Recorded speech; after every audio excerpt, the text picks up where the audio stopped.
Hey YouTube, I recorded an intro, but with the wind blowing in the microphone, it just kind of sounded like crap, so I decided to cut that out. And what I basically was talking about was just the two different types of bracket designs that I could use, and which one I ultimately went for. So I'm going to skip all that and straight into the build.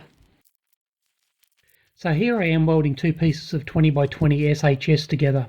This works out to be stronger than the equivalent 20 by 40 RHS, if there was such a thing.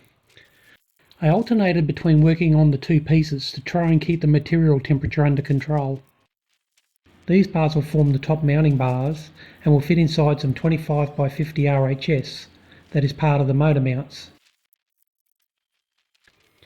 I had to fight my OCD real hard not to weld the entire length. This would have caused additional heat and distortion. I'm actually going to give myself a pat on the back for exercising such great self-control.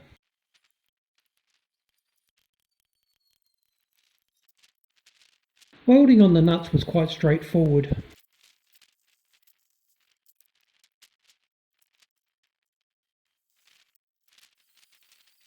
Some final touch-ups and the top bars and adjustment brackets are ready to be installed.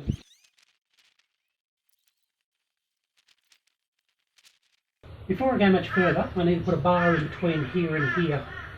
I'll leave welding these end caps up until I finish the frame completely, and that way I can get any material that might collect inside the frame out from those holes.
Now as I finalise the wheel placement, I can't help but feel my OCD is going to get the better of me.